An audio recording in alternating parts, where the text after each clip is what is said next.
A raíz de la incidencia de la actual pandemia del coronavirus, la COVID-19, a la gente de historia se nos están haciendo muchas consultas sobre diferentes epidemias que han transcurrido a lo largo de la historia de la humanidad. Dentro de lo que es el saber colectivo, esa cultura popular, hay una que es muy destacada, es la famosa peste negra del siglo XIV, que afecta a lo que sería Eurasia, con a nivel de nuestros registros del mundo occidental, un elemento muy destacado es su incidencia en Europa, que es considerada una de las de mayor incidencia a nivel de mortalidad. Según los últimos cálculos demográficos o de paleodemografía, afecta al 60% de la población de Europa, provocando, por ejemplo, casos de incidencia como es Inglaterra, donde según los últimos registros históricos llegan a desaparecer por defunción de la totalidad de sus habitantes hasta 1.300 pueblos o villas de ámbito rural. ¿De acuerdo? En la incidencia en las ciudades funciona por una dinámica diferente. Pero en la historia de la humanidad existen otras epidemias, algunas muy conocidas, la famosa eh, gripe española de 1918, perfectamente documentada a nivel histórico, que aparece en los periódicos de la época, incluso en noticieros, y otras menos conocidas, como pueden ser, por ejemplo, la gripe de Hong Kong, de la década de los 60 del siglo XX, o bien una que es absolutamente alejada del conocimiento popular, como es el conocido como sudor inglés, que se produce también entre los siglos XIV y XV, ¿de acuerdo? En Inglaterra, y que incluso hoy en día no se conoce cuál fue el elemento de la enfermedad, el elemento que provoca la enfermedad, sino qué tipo de virus o lo que fuera. No soy especialista en la temática. Esto nos pone de manifiesto un elemento clave a nivel de la interpretación histórica, y es que las epidemias forman parte de la historia de la humanidad. Configuran la historia de la humanidad a partir de la incidencia que tienen en nosotros como sociedades.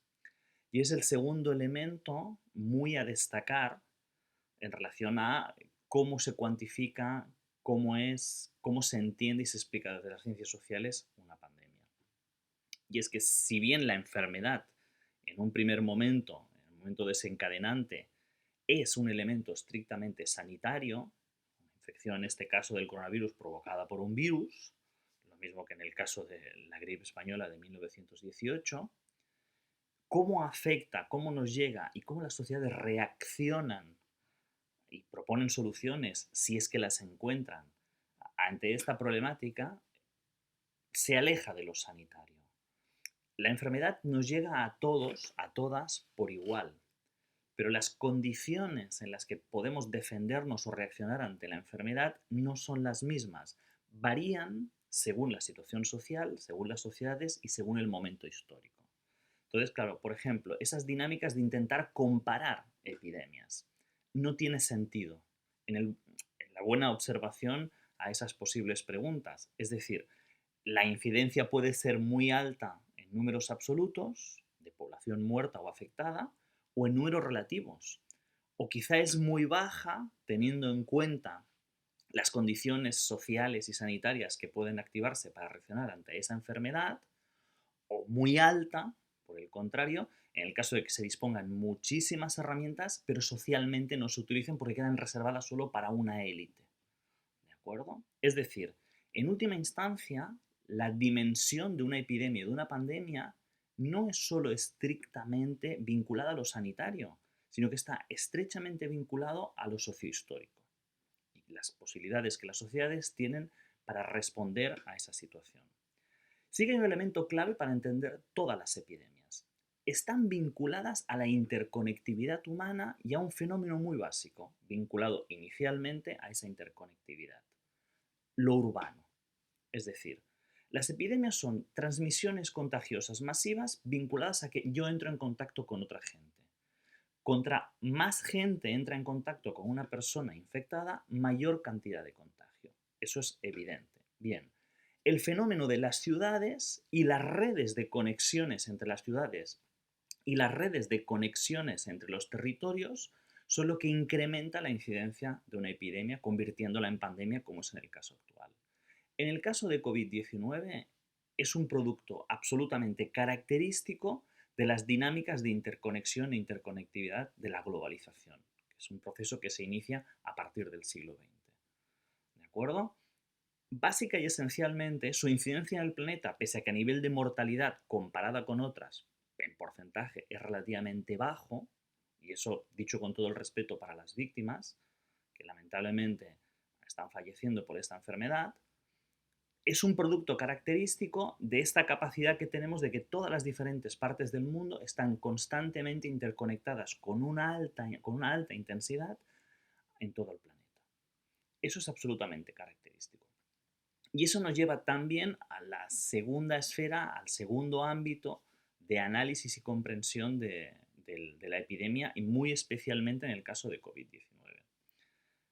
Si bien la transmisión se produce por estas dinámicas de interconectividad, que es lo que pasa en el caso de la peste negra del siglo XIV, la peste llega desde el ámbito asiático, producto de las intensas relaciones comerciales que en aquel momento están desarrollando entre Europa occidental, Europa oriental y Asia, y que se transmiten las enfermedades a través de los barcos y después por rutas terrestres. En nuestro caso, a nivel de elemento desencadenante del contagio inicial, hay una estrecha relación respecto a lo que es el cambio climático actual. La generación de un cambio climático producto de la actividad industrial del ser humano, que se inicia a partir del establecimiento, orígenes del capitalismo en el siglo XVIII-XIX y provoca este calentamiento global, está provocando una dinámica de cambios secuenciales encadenados, acelerados, a nivel de toda la biodiversidad del planeta. Nuestra especie está modificando prácticamente todos los nichos ecológicos del planeta a través de esa generación del calentamiento global, del cambio climático global. Pero no solo eso, nuestras dinámicas extractivas características de este momento de nuestra historia nos hacen ocupar cada vez más territorios en los cuales antes no entrábamos en contacto, poniéndonos en contacto, perdón por la reiteración, con virus, nuevas condiciones, nuevos contextos de biodiversidad para los cuales nuestros cuerpos, nuestras sociedades todavía no están preparadas, todavía no están preparados. Pero no solo eso, al incidir sobre estos nichos ecológicos, provocamos, haciendo un símil por efecto dominó, que haya cambios dentro de las otras especies, bien sean vegetales, bien sean animales. En el caso inicial de COVID, pese a que todavía no está clara cuál es la transmisión, parece ser que el origen se debe a un murciélago y el contacto con esas poblaciones de murciélagos. Seguramente la dinámica de contacto humano con esas especies contaminadas que no las mata a ellas, a los murciélagos no les pasa nada por transferir el COVID, por transportar el COVID en sus cuerpos, no se ha producido antes efecto de que no era necesario acceder, interactuar en las esferas ecológicas en que estaban presentes esos animales portadores de esos virus.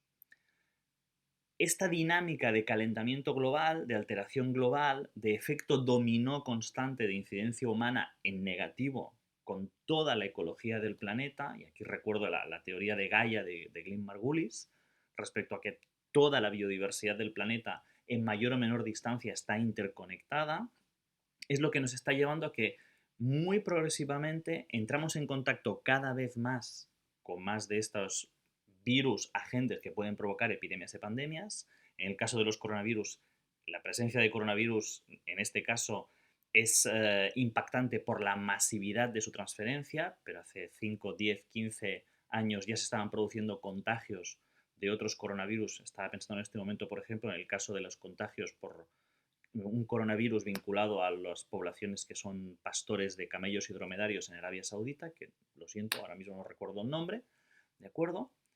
Provocando esta dinámica de contactos constantes y modificaciones constantes que hacen que terminen afectándonos. Es muy factible pensar que a futuro, si estas dinámicas de extracción, de continuidad del calentamiento global, de no intentar dar marcha atrás con este cambio climático, progresiva y paulatinamente van a estar mucho y mucho más presentes las posibilidades de pandemias y epidemias de este tipo.